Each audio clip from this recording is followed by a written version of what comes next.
those are possibilities, but not on the property. Hello, Mr. Bailey, can you hear me? He's muted. Barely.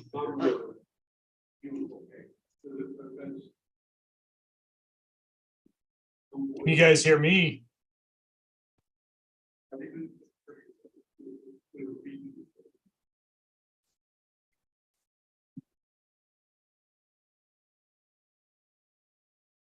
Mr. Bailey, can you hear me? I can. Can you hear me? Can you guys hear me?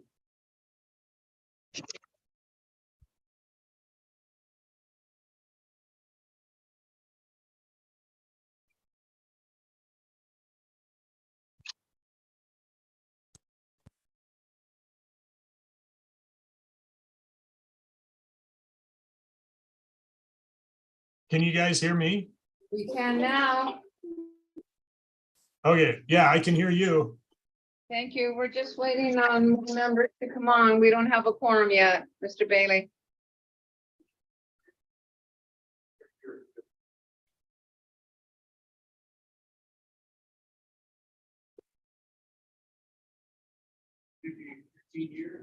They're coming in. Hmm? They're coming in. Okay.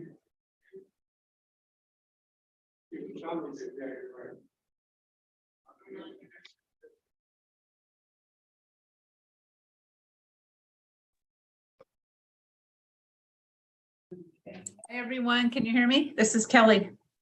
Yes, I can hear you. Oh, good. okay. We now have a quorum. I'm going to go ahead and start the meeting. It's 4:01 p.m. in the afternoon. I'm going to go ahead and do a roll call, please. Chair Martha Flores, Present. member Kelly Carrillo, Present. member Maria Bemis, member John Lawless, Present. member Julie Liu, Present. And note for the record, Rob Taylor texted and he said he will be about 10 minutes late. Thank you for that. We will now go into oral communications. This is the opportunity to address the audit committee on any scheduled matter. Unless additional time is authorized by the committee, all commentaries shall be limited to 3 minutes per individual and no more than 15 minutes total. Is there anyone that would like to say anything during oral communications? Is this when we address the MOU for the Friends of the Library? That's going to come under the agenda as item. When the item comes up, you'll be able to have the opportunity at that time. But is there no oral communications? No? And nothing virtually? Okay, thank you. We'll now go into scheduled matters, the approval of draft minutes of August the 24th. Have members have the opportunity to look? Do I have a motion? Is there a motion on behalf of the audit committee for the minutes? I'll make the motion. I'll second it. Okay, we have a motion. We have a second. No further discussion. All those in favor signify by saying aye. Aye. Hi.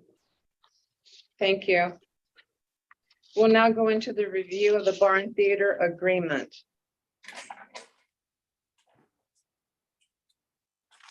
Who would like to start on this one? Julia, Alan?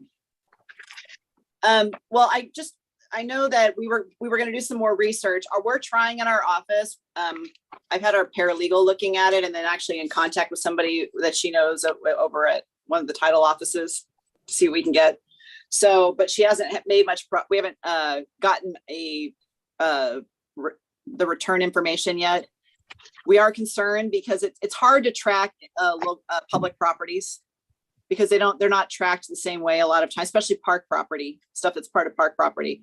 So she's going to continue to dig, but if we aren't able to find anything, we may have to look at potentially, if you guys want, we could, try to get a title report on it, which might generate more information, but we're trying to do what we can short of that right now. So I don't know if the city's found anything independently. No. Okay. In the interim, the barn is doing their own research, and I'll let you know as we come up with more items there. Yeah, that'd be great. And I told Alan, whatever I find, I'll share it with everybody. So, I mean, it's public record stuff anyways, but we haven't been able to really pinpoint anything yet. So, but we're trying. I did provide to you the older agreement that we think was probably the one in effect. It's an unsigned version back in the 80s. So, and it's consistent, relatively consistent with the language used today. I mean, there's some changes here and there, but for the most part, there wasn't anything majorly different about it. So, and then I know that Alan did provide in the meantime, he has provided, potential language that I know that was then forwarded on to for the purposes of this meeting in draft form on the revocable license agreement, some changes they'd like to see with regard to the purposes. In addition to that, we also, I mean, after I hit send on that email, I'd also received some additional communications from the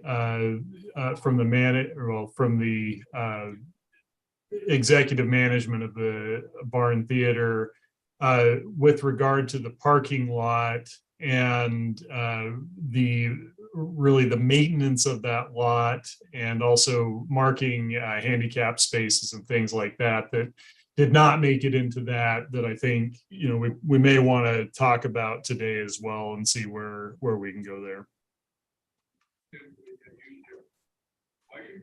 But specifically, it was always the barn's understanding that the parking was marked as Murray Park's parking, and there would also probably need to be some handicap spaces marked and set aside. So at any rate, that's an issue that I think needs to be addressed and probably in this agreement.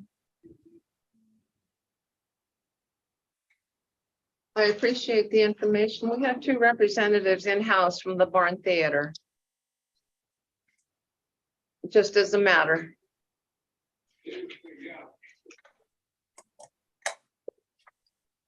For my sake, who from the barn is there? Could you state your name, please?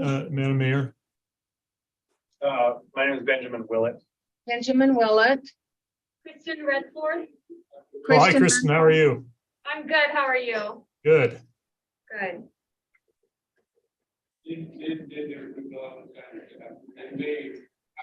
Okay. I just have a question because the Barn Theater representatives are here. Have you had the communication with regard to the parking lot? In-house, just through With him? Alan, yes. With Alan, yeah, okay. And bringing it back to the table here, and I'm looking at legal counsel, I'm looking at Julia to that regard. I haven't seen anything on the parking lot. So what's the specific issue, Alan? So really, as I'm looking at the bird's eye view of the property, I mean, it relates to the maintenance of the parking lot, and I mean, just kind of a general concern. And I don't know if there's a concern, but with regard to handicapped parking spaces adjacent to the theater. So the question is, will there be maintenance of that? Who is to provide that? Who's responsible? Yeah. Okay. So, correct me if I'm wrong, I thought we did a parking lot resurfacing 2 years ago, 2 or 3 years ago, as part of the Plano Street rehab project. I would need to follow up on that unless someone in-house has a specific knowledge about that. John, I can't speak to that. I'm just raising it as an issue that had been brought up. Yeah, and I'm pretty sure we did it because we couldn't use road monies to do that, so we had to fund partially. Gosh, this is like 3 years ago. Yeah. I'll pin those down and get that more firmed up. But if there wasn't handicap, I know that's a factor of anticipated participation in events. So whatever your seating would be, I think that's a factor of that. Which I think we did the striping subsequently. Some stuff we do in-house and others we contract out. So I couldn't say specifically on that. Okay. Right. I mean, and I guess like upkeep of it, it would fall under section 13, right? So it's currently licensee responsibility, although we have done the major stripe, like we've done the striping and that, but I think just, general repairs and that kind of stuff falls under the grounds. I think Alan's point is, Julia, that it's not, the parking lot's not underneath that. Oh, okay. Oh, okay. That Gotcha. it's separate from that. Oh, there it is.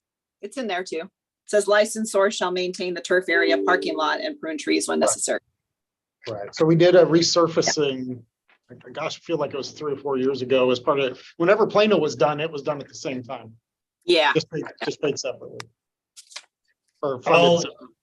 I'll follow up on that and get back with you in terms of, I mean, my communication was in writing, and having this discussion, I'll need to circle back with you and get more specifics about the concerns and a response specifically to the resurfacing that we talked about.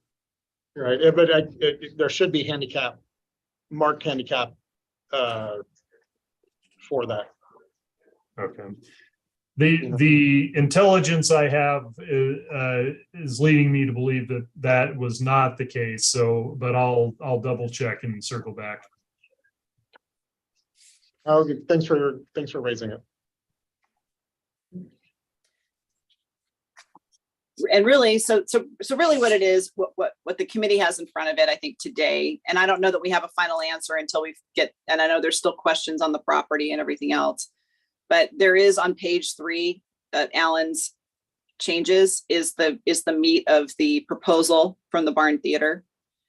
And it's just a matter of, I mean, I think that I know speaking from just the historical aspect of it, the city's concern has been, it wants the theater to continue its primary use to still be a theater. So it doesn't want it to morph into a special event center, because it wants it to be, but it does want, the theater to be able to conduct fundraising activities so that it can maintain the theater.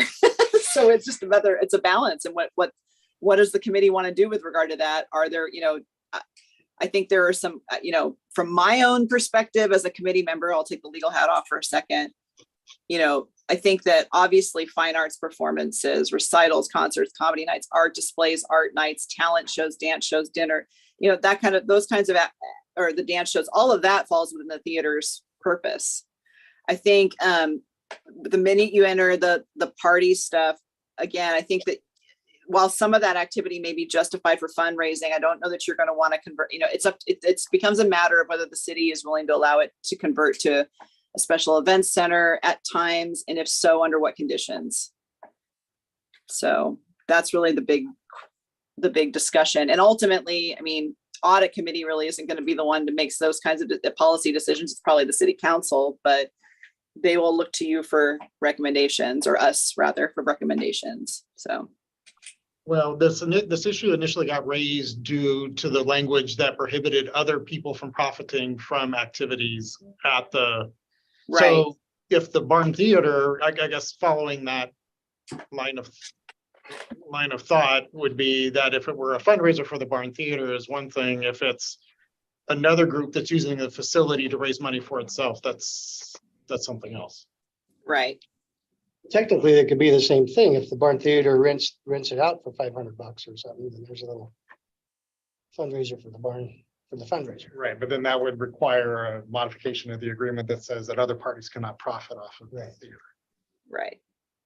Because it all started in the agreement that back here, not for profit, but individual or an enterprise, that's where it started. In Right. this agreement that was brought to the table and brought forth.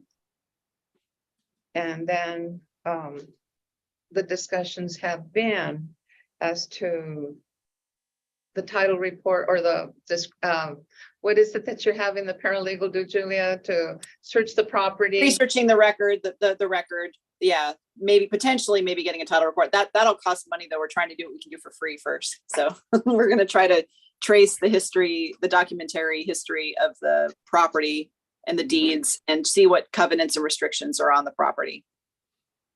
We also need to continue our review of I know that there was that question, and Alan and some of the representatives have raised it concerning at some point there was, somebody believed that the building itself was owned by the Barn Theater, but we haven't found any documentation to support that. In fact, we found just standard documentation that would seem to say otherwise, but we're still trying to figure out where that, even if it's a misconception, where that misconception came from or where that perception came from, right? So we're trying to figure that out. So there's still, to the extent we can find the older agreements, license agreements, that'd be helpful, I think, too. So Yeah, so I can speak to both of those matters. I guess I'll skip back before talking about where that conception came from. With regard to I guess reservations about the barn's usage. I mean, we're talking about a 5-year agreement at this point in time. Traditionally in the past, I mean, one that you had handed to me, Julia, was a 25-year agreement. Mhm. So I guess part of what I'm thinking about here is, I mean, if it did become unruly or unsavory or became an issue, I mean, the term is going to be relatively short, particularly in light of the longevity of the barn. But it's also there primarily for the benefit of the Barn Theater to do that. I don't think there's going to be any objections to some of the limitation language that you're putting out here, but the ability to use it in support of the performing arts that the barn puts on is really, it's essential. And I also don't think the city's, I could be wrong, but I don't think the city's going to be particularly interested in looking at it microscopically and seeing whether this fits in or that doesn't, as long as it fits into these general parameters. So I guess what I'm trying to say is, with a 5-year agreement, I mean, it seems like a leash could be let out, and the barn could be allowed to do it. And if there's something that the city doesn't like, you can revisit it when the agreement comes for to be renewed. The second thing with regard to the building, so the barn had supplied me, and granted, I understand this isn't really evidence I'd put in a court or anything like that, but it does color it somewhat. I got a master's thesis handed to me that was a history of the Barn Theater, and there's a portion of it that suggests that the city would maintain ownership of the land, and the barn would build the structure and keep the structure. So, where we stand there, I mean, obviously we got to look and dig a little more, but I think that has a bit to do with why the barn thinks that is the arrangement that's there.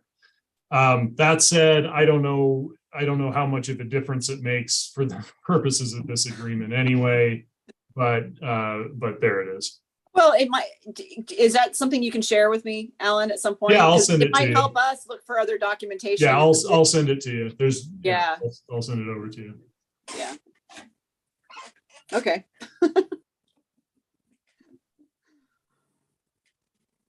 All right, I know there's a lot that has been presented once again to digest.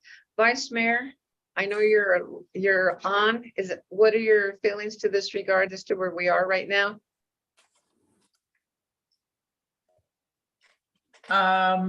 Just, I'm not sure. I feel like we're just in the middle of the discussion still and gathering information.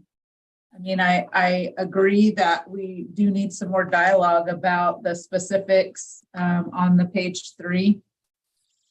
I just, my biggest concern would be getting mixed in and taken away from the events that the Barn Theater holds in, and going into the field of like special events. And the only reason I say that is because it's not this one agreement.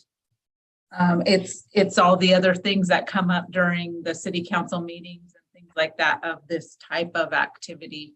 And then processes following that they have to follow or not. I just think that we should be cautious about that, because I just don't want it to cause issues for events that come up in the future. But so that will always be my voice on that. But I'm just one, but I do have those concerns because of other incidents that I'm aware of with the special event type things. So that's the only comment I have right now. Just interested in hearing more information that's brought about. Thank you very much, Mr. Taylor. I'm not sure what I missed, if anything. I agree with Alan. I guess the one member who's representing the public, the civilians of the world. I get frustrated with all the gobbledygook and all the legal stuff that goes on here. I know that there's a need for that. But dang, the Barn Theater wants to put on plays and put on performances, and I'd hate to see the city puts a big thumb on all of that. That would hinder that in any possible way. I don't think that it would be a good message from the city to the barn and to the public, and that I think there needs to.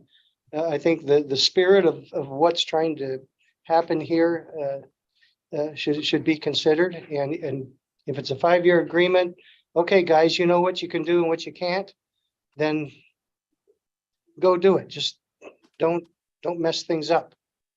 To me is good enough. I don't know. I'm sure you got to write something out to make it look official, but I think this is a lot of talk for something that probably could be handled pretty quickly. Well, first of all, I'm not in disagreement. I'm just here to bring to the table the discussions that members of the community have brought. They don't want to stray away from the visual and performing arts. That's what the Barn Theater is. They're not straying away from that at all. That is the purpose of the Barn Theater, is to have the performances. And I listened to what the vice mayor, to stray away from special events. Well, to not take it to special events with the weddings, the parties, and the showers. That's a different venue. And members of the community have expressed that the Barn Theater focus, and to be more supportive, that even before COVID, it had nothing to do really, that there has been transitions on the board and there has been changes to that regard where ideas have been brought, but a lot of it has to do with some grant writing, some fundraising, and some different things that have to be brought to the table from trying to get some of those funds for the nonprofit. And so there's a lot of that. In the meantime, when we started the discussion and started the dialogue, it did become and brought to the table because once again, the way it was worded on the agreement, not for the profit of any other individual or enterprise. So that is where it all started. And then it goes back to the discussion as to what legal counsels are discussing here before us with regard to the building and the land. and the purpose of doing the research to the property to see what conditions or restrictions are of record. And they're trying to do the title search in the best effort without paying for a title search, which would be an additional cost.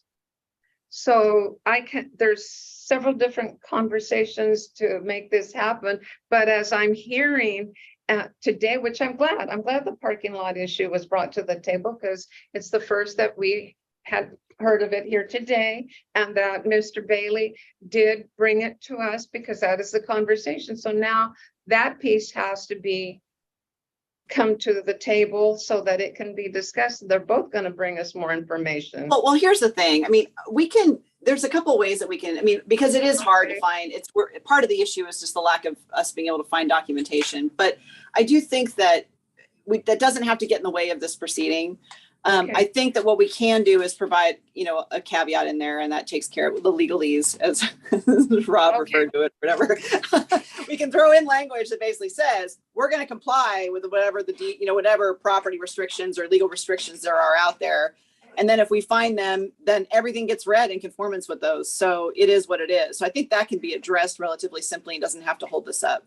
I think the big question is the committee good with what has been proposed? Does it need to be a little tightened up a little bit? Because I think the concern is, I mean, I certainly have no problem whatsoever with them doing fundraising activities there to further their purpose. It's an absolute necessary thing that needs to happen. They have obligations to maintain the theater. That costs money, and it's the performances alone aren't going to pay for that. So I don't have I have no problem with that. I think the issue is that sometimes what can happen is that it can get away from the primary purpose for what it was, because if and that's what has to be. And to that end, I mean, it is a concern more than just a kind of an esoteric one. It has to do with the fact that we've got a public property. We have a license agreement from the city, and there are other venues that do this that it would be competing against. And so you have that issue out there too. So, I mean, it is an actual, there is a practical issue and kind of philosophical one that the committee needs to deal with, other than just the lawyer stuff.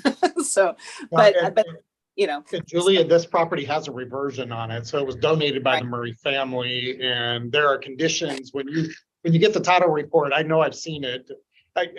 A cheaper way than a title report would be pay for Mr. Shelton's gas money, and he'll come up with it. Right. I know. That's how I got it in the first place. Because he'll do the deep plunge at the office, but in there it is a reversion, and it speaks about if it no longer continues to serve a community purpose. It is fairly broad, and this has come up before because there's been development interest in parts of Murray Park where it's been proposed, and there's an heir of the Murray family that's a judge in Fresno who's well aware of the provisions. So, and that was before my time. I just know that there was housing, a developer proposed housing on a portion of Murray Park, and that's when this reversion came up. Well, not violating any reversion provisions I mean, the barn's interest is congruent with the city's there. Yeah. I mean, Of course. So I guess I understand the concerns that are being expressed here. I think it does get addressed in the notion that it's only for the barn's benefit and not for another private enterprise. So I mean, it seems like that will address it. I mean, the fact that they rent it out so that somebody can have a dinner or some kind of a wedding reception or something there. I mean, it's a good way to get some money for that, to raise money for the barn. At the same time, it's not putting money into somebody else's pocket. And as long as, they're not partnering up with somebody else to sell widgets, I assume it'd be okay.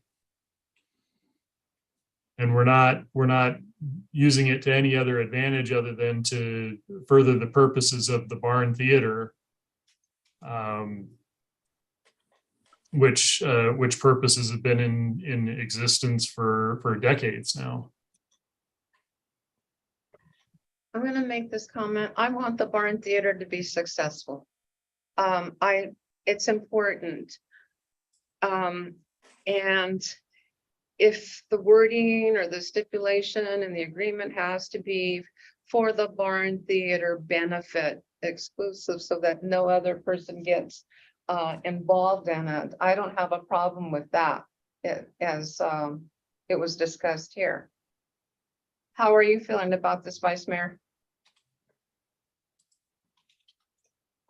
Okay with it. I think that I don't want my comments to be misconstrued that I don't want the barn theater to be successful. I absolutely do. I love the language that they have in there regarding the fundraising, the art, the comedy nights, the talent shows. I think that's all of that is what the barn theater is known for. And people have, especially through COVID, couldn't wait. I know the first thing I did was attend my niece's play there. So I absolutely agree with all that. The only concern I have is, and you did mention it a little, when you start talking about different special events, such as, and they have it listed here, baby showers, weddings, things like that.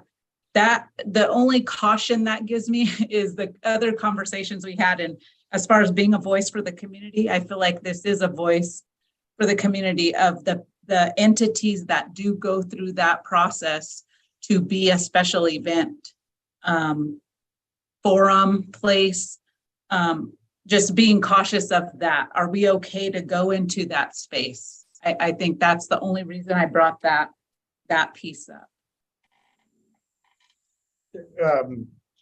Again, for the benefit of the committee, the city's dealing with a code enforcement issue of a similar activity that's happening in a residential area. And speaking with Jason right now, the proposed activities are consistent with the zoning afforded to the barn theaters. Part of this is context of what we're dealing with and a code enforcement and building issue with an illegal activity. And maybe this is a way for the committee to recognize those that are appropriately zoned and doing it legally. Yeah. But again, I think we can add, that's easy to add a statement to that effect too. I don't know, Mr. Bailey, are you on the other side of that one? Did I just make that complicated? No. Okay. No, I'm smiling. I'm smiling at. I didn't just conflict you out. He's smiling with relief that it has nothing to do with anything. He's I am smiling with confidence that the barn is acting legally. Yeah, that's my, and I confirmed, that's why I raised it. And wanted to say it's appropriately zoned to support the activity as opposed to a code enforcement and building issue we're dealing with right now in a residential area. Yeah, I have no idea what you're talking about, actually. Well, That's okay. I just was providing some context. And you're glad that you don't. Yes. It's not something you have to deal with. At least, no. Julia, just a quick question. So the document that we received with the changes is all the, is the information that you and Mr. Bailey have looked through, have done? And it's the conversations you and he have had with regard to the document? Yeah, what you have in front of you is the same thing that I do. Okay. Yeah. I do think rather than hypothetically getting that title report, I mean, if the city manager is saying he's seen the reversionary interest, I think we do want to take a look at that. And I mean, we really do need to see that and make sure that we're not inadvertently stepping in it here.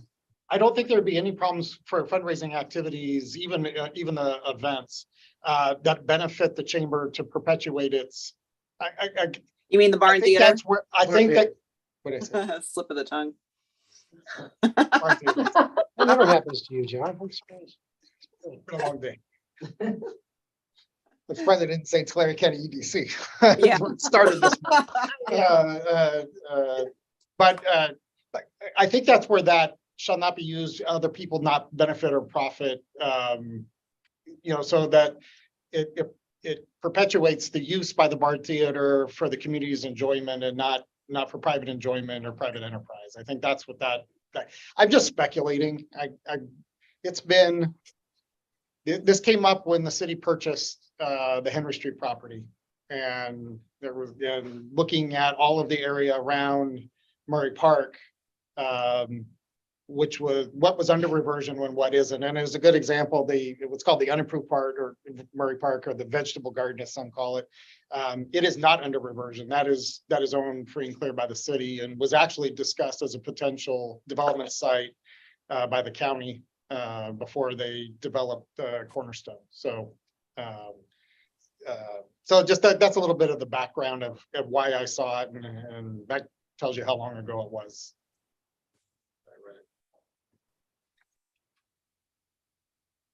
All right, bringing it back. So with the information that has been placed forth, Mr. Billy, you're seeking a title report? That's my question. Well, my suggestion is instead of, I mean, if we're concerned about violating a provision of a deed that was granted with a reversionary interest, should the property be used in a way that violates that deed. So in other words, it goes back to this judge in Fresno. If the property is used in a way that was not anticipated by the conditions of the gift, we probably want to get that pinned down just to make sure that, the city and the barn, doesn't lose what they have because we allowed a baby shower or something like that. Okay. But rather than maybe we ought to get one, my suggestion is we probably ought to get one at this point, and just to make sure that gets put forward. Okay. Unless we can dig out the deed. Julia? Sorry, I got distracted. What was the question? Well, no, the suggestion is to get a title report. Mr. Bailey just proposed. Oh, it. sure. I'm okay with, I mean, if you guys don't mind, it's just, I think, it's just the cost of having to get it. But if we're good with it, I have no issue with that. That was my paralegal suggestion, quite frankly. She hadn't finished poking around, but she said if we don't have any luck, that's what she'd recommend. So, It'd probably be about what, $600? yeah, I think so. 500-600. You're probably right now. It's probably 600. Please, From go ahead. Jason Ridenour. My experience with these types of properties and some of the difficulty here that's already been expressed by Ms. Lou, I would expect that it may cost a little bit more. And it's because we're not looking for title insurance, it may not actually be a title report. So I just wanted to make sure everybody's okay with a property.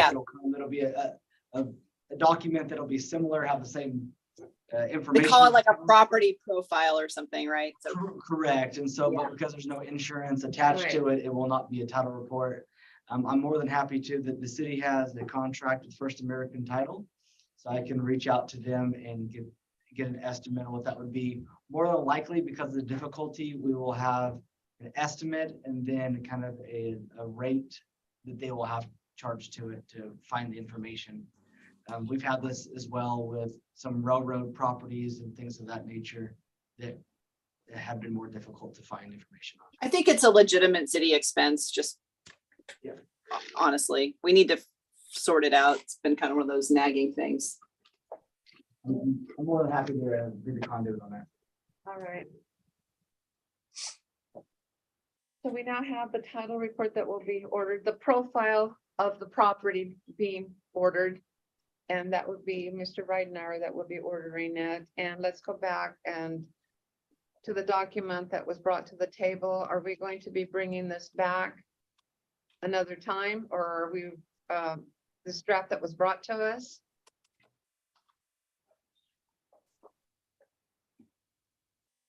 let's see where we're at with, in a month with getting a title or getting a property profile. Mhm. So this draft document that was presented and sent to us, Julia, that's gonna be brought back along with the title report to where the status of that?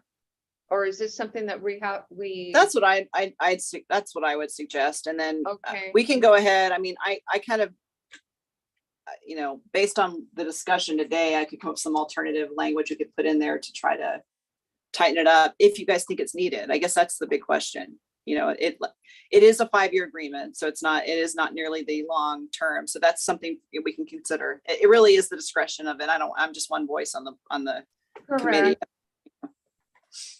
So I wouldn't have a problem with bringing it back and maybe rewording it, or having that discussion with. or just adding, it might just Adding be as the simple as wording. adding a statement, like adding a statement that just says, hey, this, the primary benefit, the primary, this Correct. won't, some sort of just the intentions of the parties type statements. And that way, if there's an issue later, that could be,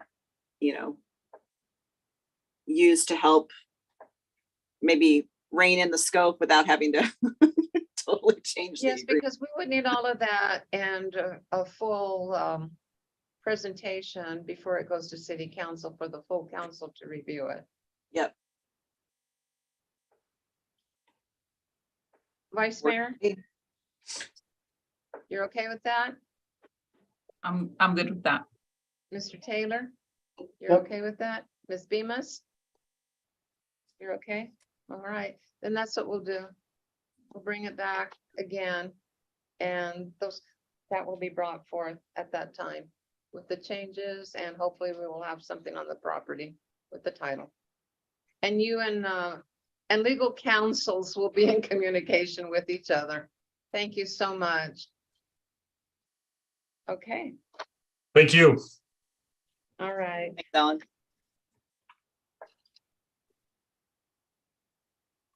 We'll now go into the Federal Transit Administration Triennial Review.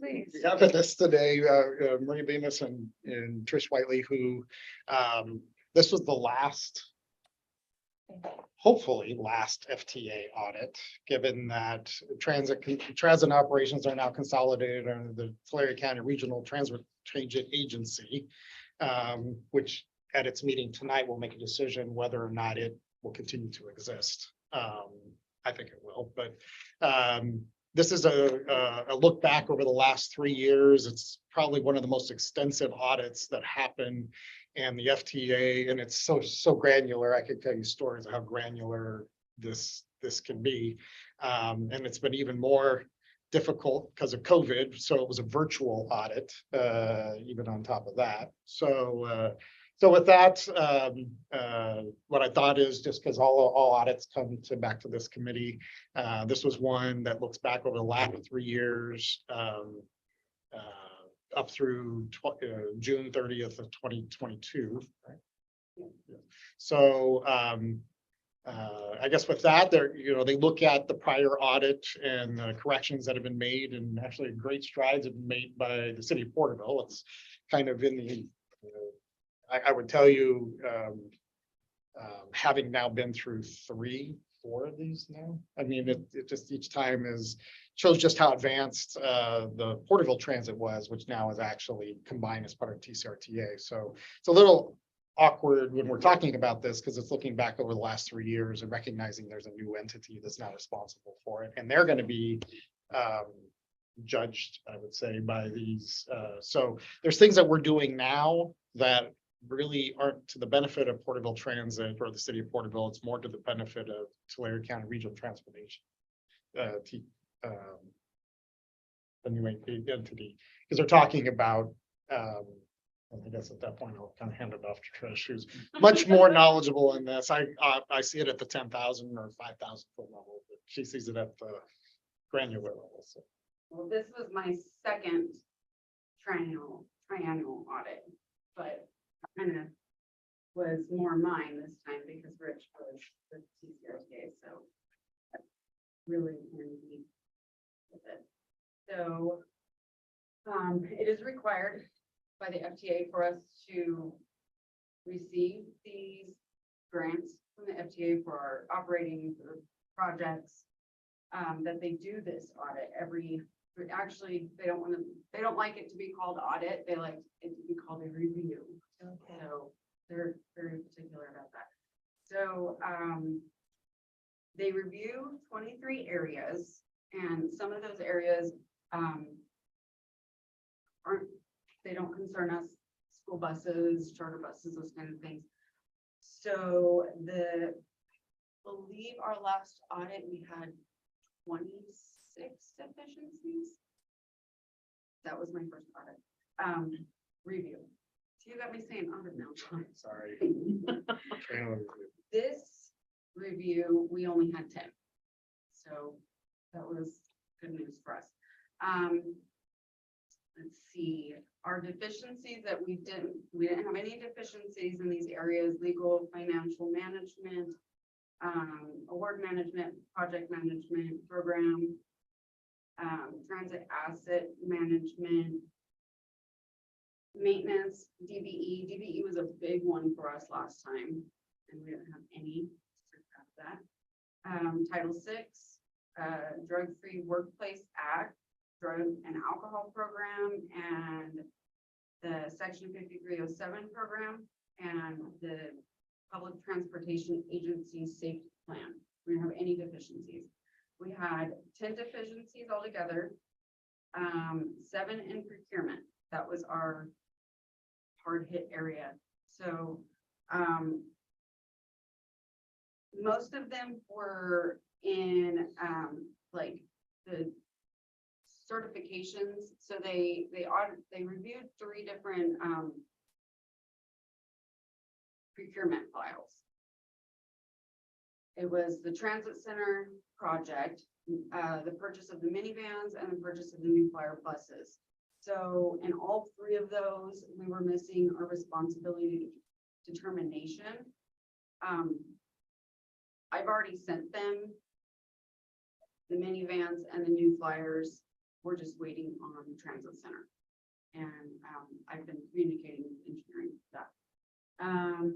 For the next one, Is that on when we did the electrification, the charging infrastructure? yes, Okay. yeah, transit center electrification. So, for the ever level. Yeah.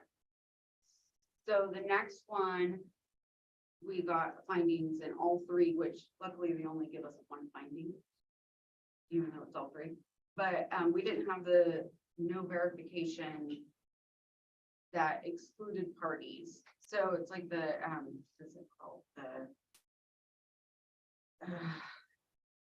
This isn't even my field, so it's all new to me. The sam.gov, I believe that, where you go on there, they let you know that they're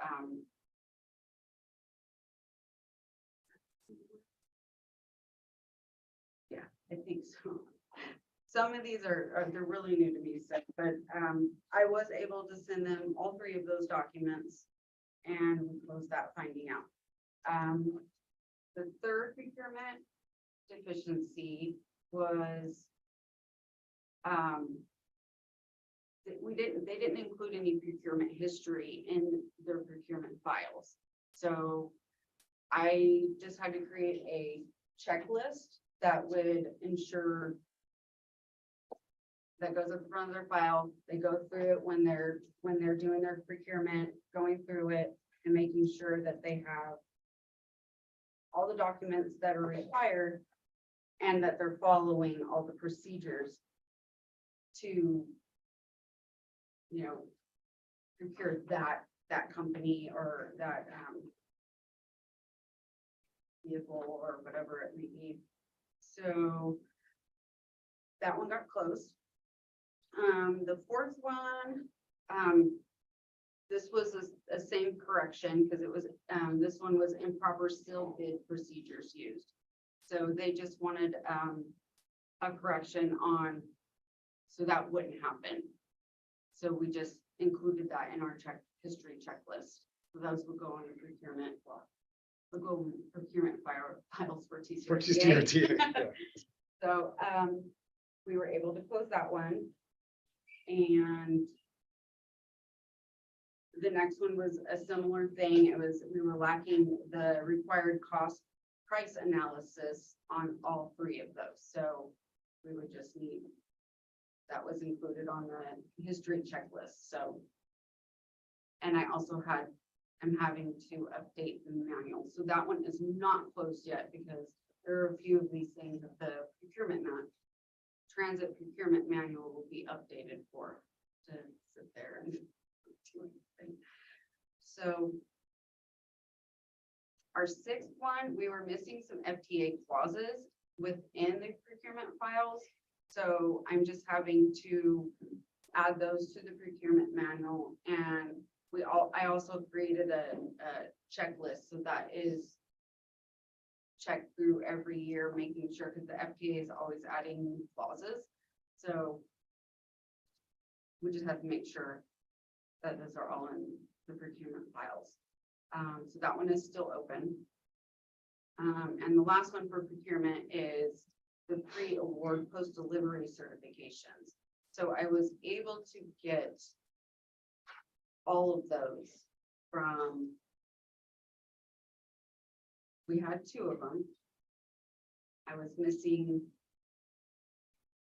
for the minivans, I believe. And so I was able to get that, and I already submitted that to them. We're just waiting for their response. And so that was it for procurement. So the rest of them were all part of the civil rights region, which is, we have to submit it completely separate together, but it goes to a different department with the FTA and they review it. And I actually heard that it's taken 3 years for the response. Oh my gosh. On other ones. So I'm like, we haven't gotten a response from those yet, but we have corrected everything. So we had ADA General, they were, they just needed to prove their stop announcements and their vehicle identification for when the buses are pulling up to a bus stop for the blind or hearing impaired, just so that they know that it's their bus that's there, or stops that have multiple buses that stop there. So the next one was ADA paratransit. So we just had to update our paratransit writer guide. Sorry. So we updated that, showing that if they don't get a response within 30 days, that they will be able to ride paratransit until they do get a response. So it was an easy update, and so that should be fine too. The equal employment opportunity, we just had to show proof from the contractor, from Sierra Management, that they included that in their work, in their handbook for their employees, and it just wasn't provided to us right away. So I was able to get that to them too. But as of that is all of them. So it looks like all cured. We are almost all there. Almost. Procurement manual is what's taking a little bit longer, but So long and short of it is that you have the city's purchasing policy and those things for that. And then you have FTA, which puts on a whole bunch more regulations in terms of the use of its funds and the documentation that it's required. And so that's what as they're going through the procurement file saying, okay, well, this document needs to be here. So it's not part of these are all specific to the FTA, which now is someone else's problem. Well, there's a lot of work and I want to thank you for it, because as you were speaking, I was scrolling down to each item and there's a lot of work that's involved.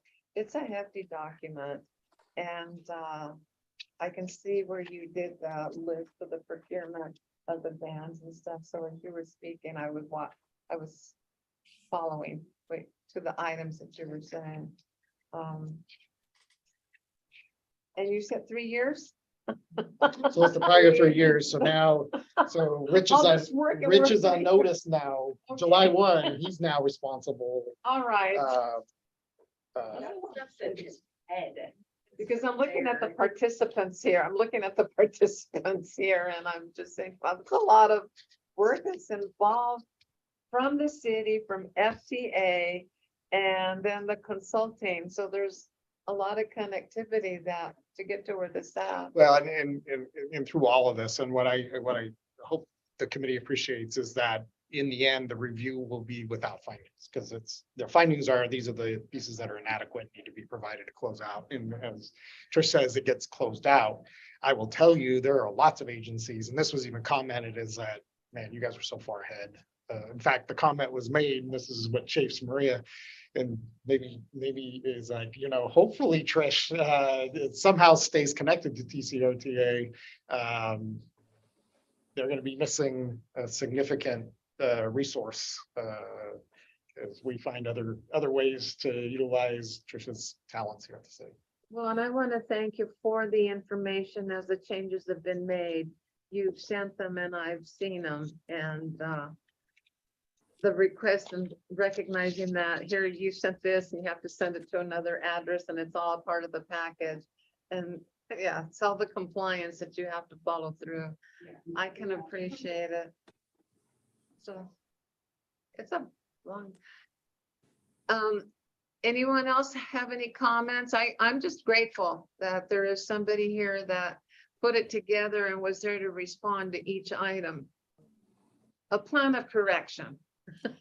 My comment is, yes, I see all the 23 items and the retirement and findings, and then I heard the explanation of the deficiencies and how they were going to be rectified. I feel like, yeah, that's a lot of work, even just the document itself. Yeah. And reading through it. So thank you very much for all the work.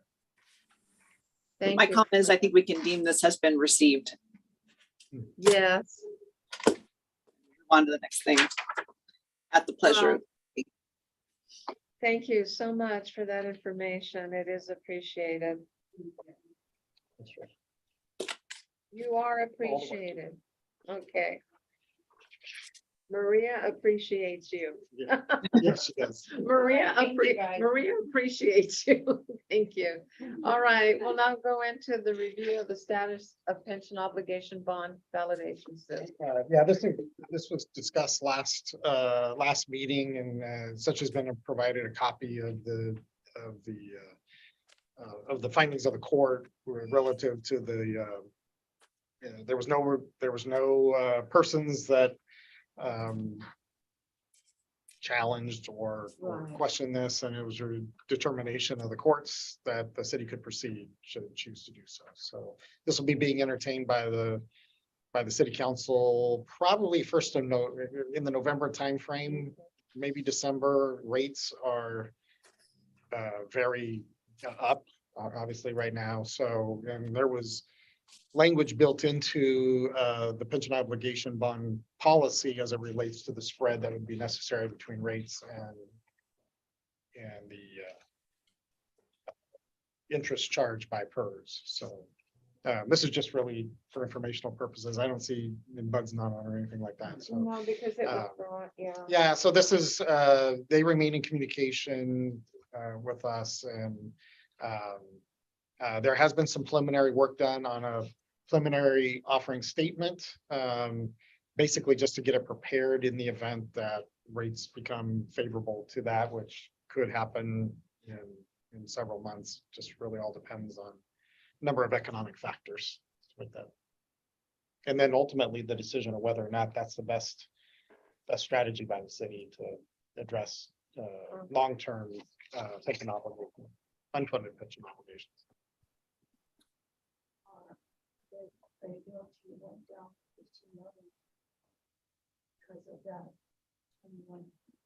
Of years. Anything about last year's -6 and what its effect is? Not yet. When would that be released?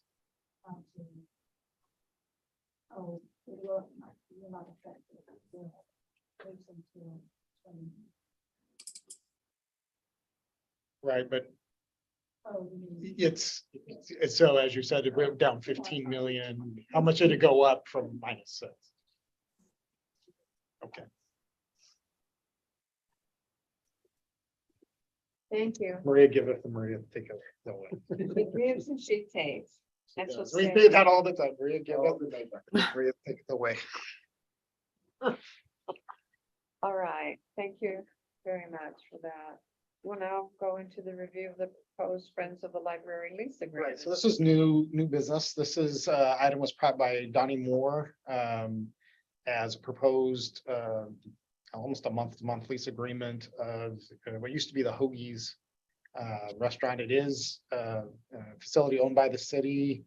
It, improvements have been made to the restaurant, space for it to be function again as a restaurant. In the last, well, since the library fire, it has served at the direction of the city council as a temporary home for the for library, and now with the temporary library opened and staff able to be there as well as supplies, the Friends of the Library have requested use of the facility, I guess on a month-to-month basis until a more permanent home is in. Found anything you want to add to that? So given leases of property or licenses are subject to this committee's review, I guess a recommendation to the city council. It's scheduled to be on the city council for next Tuesday for consideration. I know we have two members of the Friends of Library here, Ms. Lou, and is there something that you would like to say before we go into the discussion? Comments. I'm Janice Whitaker. We understand the stipulation that we would be non-exclusive tenants. And our occupancy should not impinge upon the needs of the lessor. I guess that would be the library. But there doesn't seem to be any indication of how much space we would be permitted to occupy. Is it going to be closet? Is it going to be 500 feet? Or is the city unable to say at this time because of the needs of the library? We would, in order to make plans, we would need to know approximately how much space we would be able to use.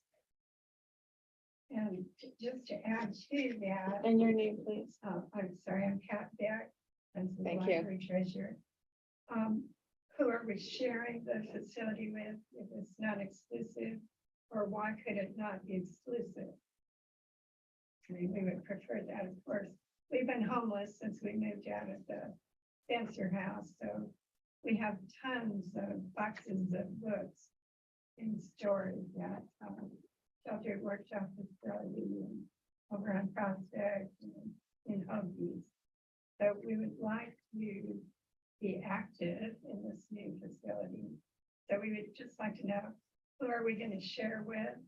And then adding on to that, if you looked at number 10, where it talks about responsibility for paying the utility. Well, if it's non-exclusive use, should we be burdened with the whole share of the utilities? If we use only 1/4 of the facility, I would think we would be charged with approximately 1/4 of the cost. If there's another formula, of course, that's, we understand that. But there's no indication which way it would go.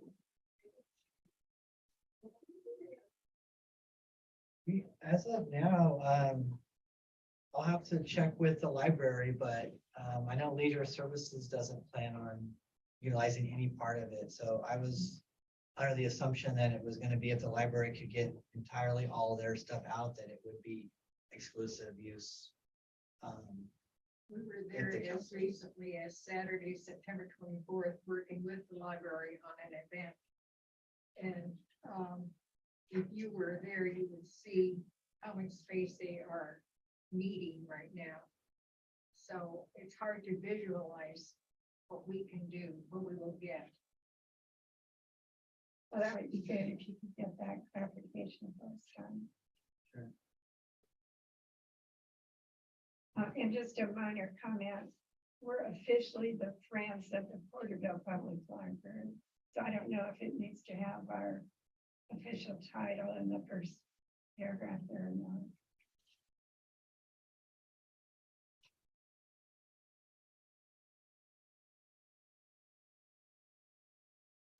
Just ready to go then for Tuesday? Okay. That question answered. Then-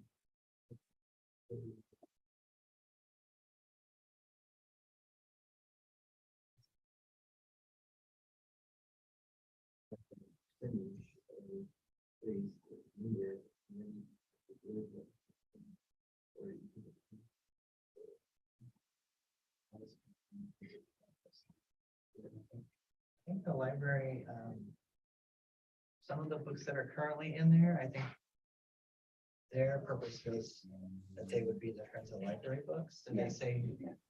Hey, Yeah. Kelly and I can't hear. I didn't want to interrupt, but I'll just yeah. say it. There's a conversation going on about undetermined space. And to what extent would the Friends be responsible for utility charges if they don't have how much space? Right.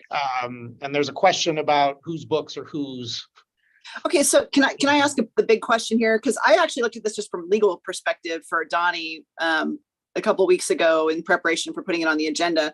But I didn't change any of the, I actually didn't really change much of the language. So what was proposed was just proposed. But what I don't know is, what are we, is this like a temporary thing? Is that why it's listed as a month to month? And you know, what are we trying to do? I guess what are we trying to accomplish? And then I guess maybe then we can figure out what changes need to be made to the agreement.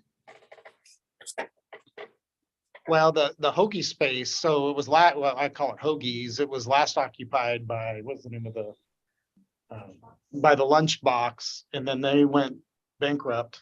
And actually, we had an action against them Right. for non-payment of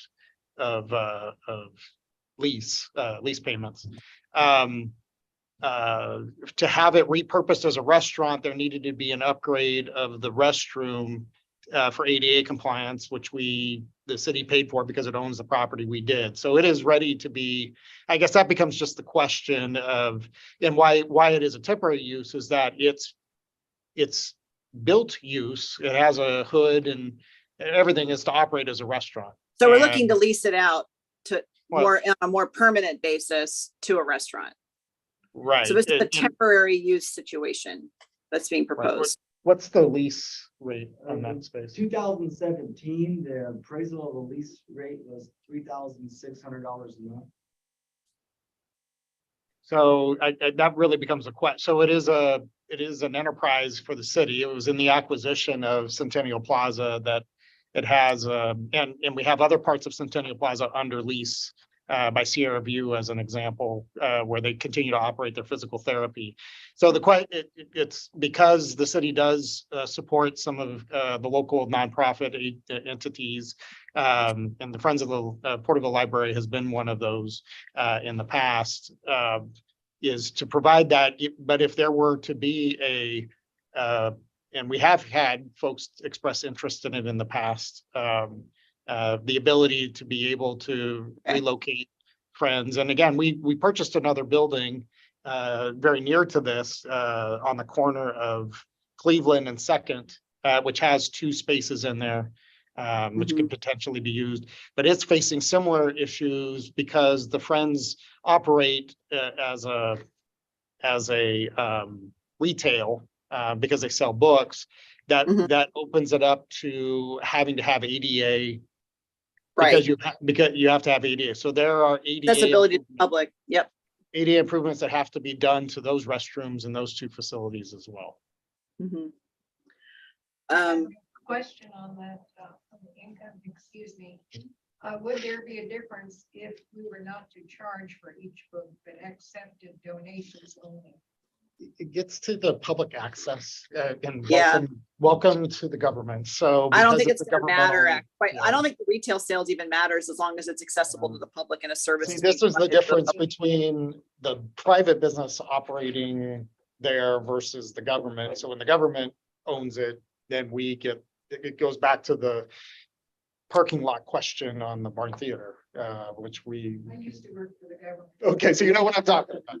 We get held to a higher standard than others. And so even though it operated in our words, not to compliance, it wasn't an issue, but once we own it and serve a public purpose, which is that's the finding we have to make, not to charge full rent.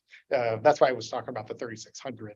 That's a private, this goes back to what the Barn Theater was looking at. So we have to charge, so if a commercial enterprise comes into this, they have to charge full freight as opposed to a nonprofit doing it for community purpose. As a realtor, is it where? Yeah. Yeah, so, so I guess just, the space is available, I guess I would say. Donnie's gonna have to confirm that. We do need to, if there is another use, I mean, this has been kind of the city taking on buildings that have significant cost to improve them to the standards of being able to be used. I mean, the Stout building came into this, which ADA improvements need to be done. So it's the tail that wags the dog on this one with ADA. But I think, and I would say in a temporary nature, we now have an active prospective tenant. So in a short-term basis, I think what would be helpful though is that to get at least some, do we have good marketing materials of the space? As a We're restaurant? not currently marketing it, so we don't have any updated marketing materials as the library was utilizing the space. And Right. so at the direction, we can get some marketing materials and post. Typically on these situations, we would do a request, we would do an updated appraisal and do a request for proposals to find interest. And we can take a different route if that's the direction of the council.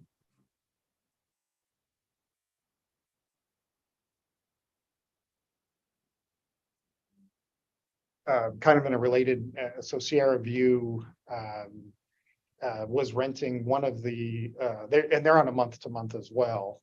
They were under I think it was a 5-year initially that expired, and they're under a year or a month to month right now. They moved out of one of the areas. They had a pulmonary rehabilitation on one of the corner pieces.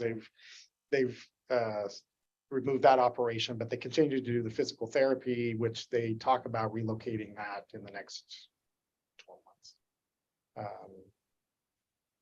So I'm gonna just ask this question back to what Janice and Pat brought to the table in discussions with Donnie.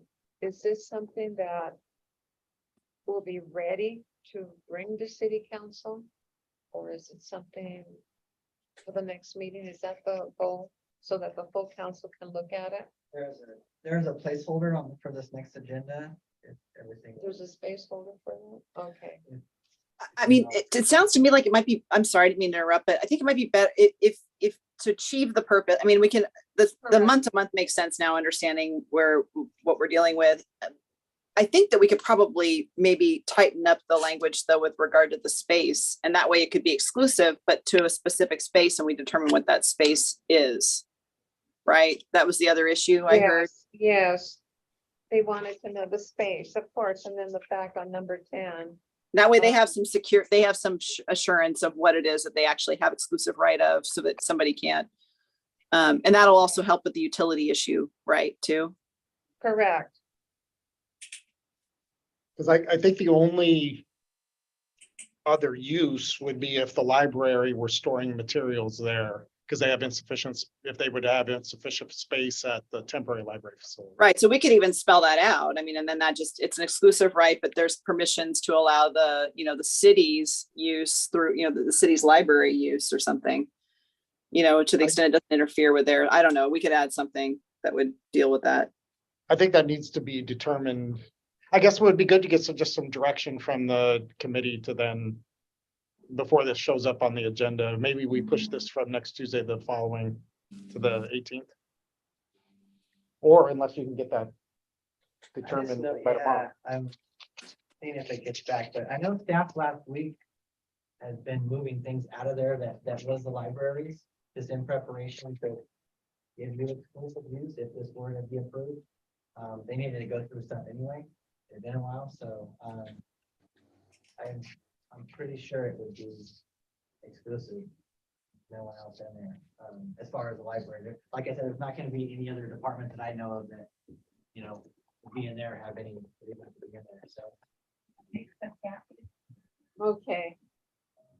All right. Well, if, And there's multiple places that the library right now is storing, as you know, other things as well. We have a lot of different places around the city that we've purchased that, at the moment, the library is utilizing this because of the situation that they're in, so. But I am pretty sure the majority of what's in the Hoagies at the moment, the library staff was just gonna be assuming that you would be selling like your first batch of, even though I know you have tons of other books all over the place, but I think those books that are in there are the ones that they don't intend to, you know, utilize at the temporary location or anywhere. They're just donated books that they didn't feel that they were ready to circulate and or be reviewed. Okay. Vice Mayor, do you have any comment? No, I think just those details need to be worked out, but I don't have any other comments on the agreement. You don't have any comment, Maria? Do you have any comment? You're fine. Okay. So bringing it back and again, change those changes will be made on the lease agreement. or at least questions. So it has its own utility. When it has its own utility specific to that. That's my memory. We set that up for the Yeah, lunchbox yeah. and even Hoagies before that, yes. Yeah. So, Okay. so I think that's in answer to the question, if we're able to, substantiate there isn't any other use that's competing with it, that would address. It has its own utility. Okay. connections to it.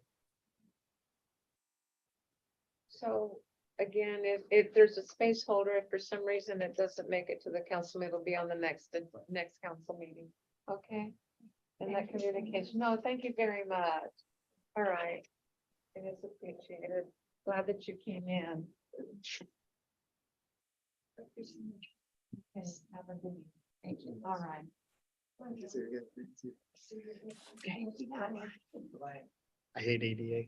Can I just say I hate Yeah. ADA? Everything All drives. right. Okay.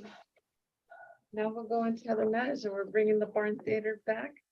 Yeah, I think just to make sure all the legal, as much as public member Taylor doesn't like red tape. Yeah, I don't know how you guys do it. Losing the property because of a misstep would be a bad, the judge from Fresno calling up and saying, I just scored myself $1 And million I missed piece you of this property. morning. Yeah. Oh, I missed you this morning. Anyway. Yeah, Well, I haven't explained that. one. anyway, no, that's okay. You don't have to. We'll go. What else were we bringing back? I know we weren't gonna do commission until we were done with all of this. To get through this, is there anything else that we need to bring to the next meeting?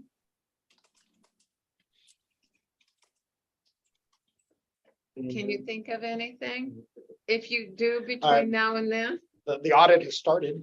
Yes. Yeah, I've been interviewed, you've been interviewed. I was at Maria. I told him we're not gonna let you retire. I told him we're not gonna let Maria go. She And said, first question, has there been any changes of critical staff? I said, thank God, no. I said, and I told the gentleman, we are not gonna let Maria leave. And then one of the questions that he asked was about fraud and if there's any problem. I go, well, I'm sure with Maria being there, there's all these protections. I said, I personally haven't seen the policy, but I'm sure there's one. I'm sure there's something there, just so that you know. I kept mentioning your name really well. I did, and he just said, Maria, so I go, yeah, we're not gonna let her retire ever. But anyway, At least not before me.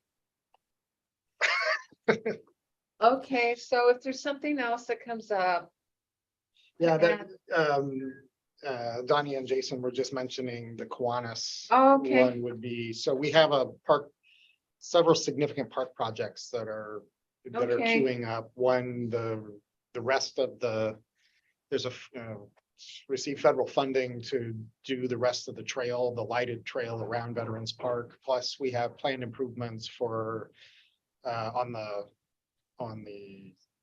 that'd be the south side of the park on Morton Avenue to do a parking lot, bathroom of, basically expansion of Veterans Park, with new playground, parking lot and, okay, so barn theater. and that's in Kiwanis. conjunction with that. Alright. I will tell you that that agreement is way out of date. Okay, then we'll need to look at that one.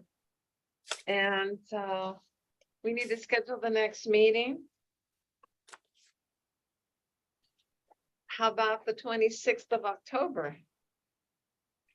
At 4 o'clock. I look like I'm having board meetings on this Wednesday, at 6 o'clock. And so, Okay, I mean, as long as you guys don't mind that I continue to participate via electronic, it's fine. If you guys are good with that. But if you guys are preferring that we meet physically, then that gets a little bit trickier. You know, Julie, you raise a good question. Do we need to do AB 361? Yeah, we probably should be, because Okay. we're a standing committee. yeah. Wait a minute. Are we doing the them for our 360 kids now, or The are we? 361 by the city council covers all. All Yeah, of our it should. committees. It That's should. right. You're I right. knew the answer to You that. threw me question. for a loop for a second. I know. I that know, too. I was like, I know why, okay. Yeah. The one that the council does covers all committees. Yeah, Yeah. we refer to all the committees. That's Yeah. right. So I knew let's there say was an 4 answer. o'clock on the 26th. Sure. We'll be having our strategic plan over there for the EDC, but we'll be back in time for this one. An all-day party. Okay. With that being said, it is 5:21. This